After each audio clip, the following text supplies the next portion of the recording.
Salut à tous, c'est Tactico Nomar et bienvenue pour une nouvelle vidéo. Tout d'abord, merci beaucoup pour tous les abonnements que vous faites sur ma chaîne. Maintenant, nous sommes 144 Tactico fans. Mais aussi à te follow sur ma page TikTok où j'ai envoyé ma première trend des meilleurs buts de Top 11 2024. Puis prochainement, il y en aura une pour les meilleurs buts de Top 11 2025. Mais aussi à vous remercier énormément sur tous les commentaires que vous lâchez sur mes vidéos, cela me touche énormément. Maintenant, je vais te montrer les 5 erreurs utilisées du jeu vidéo Top 11. Peut-être tu en fais partie. Grâce à la vidéo que je vais te montrer, tu vas maintenant mieux comprendre comment éviter ces 5 erreurs. Avant ça, n'hésite pas à t'abonner et à liker pour ne rien rater de mes prochaines vidéos. Bon visionnage à vous les tacticophanes.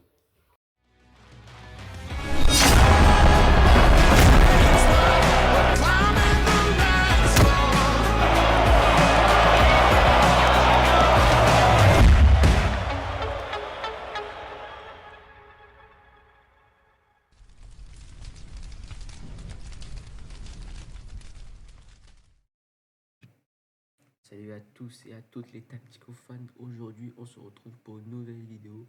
On va voir 5 erreurs que 90% des managers font sur Top 11. Regarde bien jusqu'à la fin. Tu vas sûrement te reconnaître dans certaines erreurs que je vais te dire. Voici l'erreur numéro 1 que beaucoup de managers font sans se rendre compte. C'est oublier d'utiliser les bonus pendant les matchs. Ces bonus-là, il en existe 4. L'attaque, la défense, la possession et la condition.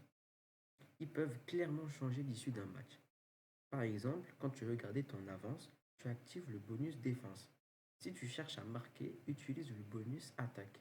Et si ton équipe commence à fatiguer, mets le bonus condition pour les booster. C'est simple, mais très puissant. Et pourtant, plein de managers les négligent pendant des matchs, comme la Ligue des Champions, la Coupe, la Ligue, mais aussi les matchs d'association. Et c'est ça qui fait la différence. Passons à l'erreur numéro 2. Mal aligner ses joueurs. Beaucoup placent leurs joueurs n'importe comment. Le placement doit correspondre à la tactique choisie.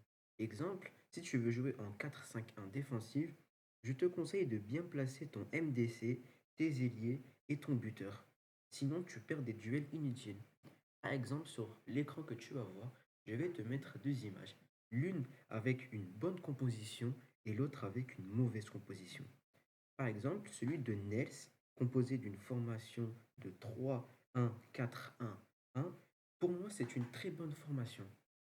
Mais contrairement à l'équipe de Lanzarote FC, composée d'une sorte de formation de 4-3-1-1, on peut voir ici que le ST, du coup le buteur, est très mal positionné, mais aussi que son milieu latéral et son milieu relayeur est aussi mal placé. On peut voir ici que cette formation-là n'est pas du tout respectée. Comme quoi que lorsqu'on peut voir son profil, comme je vais vous le montrer maintenant, ici, dans l'équipe, sa formation vraiment est vraiment pas trop validée. Ici, on peut voir, il laisse un très grand espace ici. Donc pour moi, une formation comme ça, c'est pas du tout respecté. Il faut vraiment que vous trouviez votre formation à vous qui est bien alignée. Puis, passons à l'erreur numéro 3. Ne pas analyser l'adversaire. Avant chaque match, il faut impérativement que tu analyses ton adversaire, que ce soit sa tactique, sa formation, sa façon de jouer, etc. Par exemple, l'adversaire que je vais jouer en ligue, bon, même s'il a une équipe vraiment mauvaise, je vous conseille de cliquer au milieu et c'est ici où vous pouvez voir la formation. Moi, je joue en 3-1-2-1-3 et lui, il joue en 4-4-1-1. Donc pour moi, ça va être un match un peu simple. Bon, même si il joue vraiment avec une formation, on va dire, un peu pas mal, avec pas mal de milieux et de défenseurs. Mais aussi, je vous conseille d'aller dans ici, adversaire, où ici, vous allez voir exactement sa formation, son meilleur joueur, etc. Par exemple, à chaque match, j'analyse les adversaires que je vais jouer. Par exemple, si je vais en ligue, dans tous les matchs, On peut voir que j'ai mis pas mal de scores 6-0, mais bon, c'était des managers vraiment mauvais, quoi. Enfin, ils étaient inactifs du jeu. Donc moi, à chaque fois, je regarde la composition. Donc ma composition, elle est plutôt offensive. Lui aussi offensive, mais plutôt vers le milieu. Enfin, lui, il joue avec un peu une défense solide, quoi. Donc je vous conseille vraiment à chaque match, même si vous jouez contre un manager vraiment qui est mauvais, faites des analyses parce que tout peut arriver sur ce jeu vidéo de Top 11. Donc je vous conseille vraiment d'analyser votre adversaire avant chaque match, surtout les matchs importants, la Ligue Elite, la Coupe et l'association aussi. Passons à l'erreur numéro 4. Changer trop souvent de formation. À force de changer ta formation 3, 4, 5 fois, tes joueurs vont perdre en cohésion. Je te conseille de rester avec une ou deux tactiques bien maîtrisées. Par exemple, dans mon équipe, moi, je joue avec qu'une seule composition, mais aussi deux. Par exemple, si tu veux tester d'autres formations, c'est simple. Tu vas ici dans le sort de dossier, tu cliques. Puis ici, moi, j'ai d'autres formations. Bon, j'ai la 3-1-4-2. J'ai la 3-1-2-2-2. Bon, j'ai plusieurs formations, mais je préfère rester sur la mienne que j'ai pour l'instant.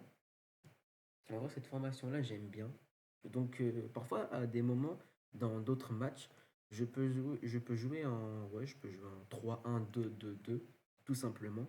Mais ça, c'est plutôt dans les matchs vraiment, vraiment où, genre, je sais que je vais gagner pour tester d'autres joueurs, comment ils sont dans cette formation, etc. Donc je vous conseille vraiment de ne pas changer votre formation plein de fois. À force de le faire, vos joueurs vont vraiment perdre en cohésion et du coup ça va créer des défauts sur votre tactique. Donc je te conseille sérieusement de garder minimum une, voire deux tactiques pendant tes matchs. Puis passons à l'erreur numéro 5, la dernière, vraiment très important. Jamais faire tourner son équipe. C'est-à-dire que lorsque vous avez des matchs vraiment que vous savez que vous allez gagner, je vous conseille vivement de ne pas jouer toujours vos meilleurs joueurs. Car à force, par exemple, le Texier, mon milieu central, a reçu un carton jaune lors d'un match de Ligue des Champions. Donc, je ne vais pas le mettre comme titulaire. Parce que s'il se prend encore un carton jaune, il sera suspendu. Donc, ça sera un peu con de ma part quand même. Et con aussi sur vous si ça vous arrive un jour. Je l'espère pas quand même. Donc moi, le mieux préférable, c'est de faire un peu tourner mon équipe. Donc, par exemple, à force de faire jouer toujours vos meilleurs joueurs, soit ils vont se blesser, du coup ça va vous coûter plein de kits rouges ici, aussi des kits verts. À force, ils vont vraiment s'épuiser et du coup ils vont se blesser, ça va être encore pire. Donc je vous conseille vivement de tourner votre effectif et même mettre, pourquoi pas, vos joueurs qui ont 17 ans et peut-être qui seront des nouveaux stars de Top 11. Donc, ceci est la fin de cette vidéo. J'espère que ça t'aura plu. N'hésite pas à t'abonner et à liker et à lâcher un petit commentaire pour me soutenir. C'était Tactico Neomar. À très bientôt.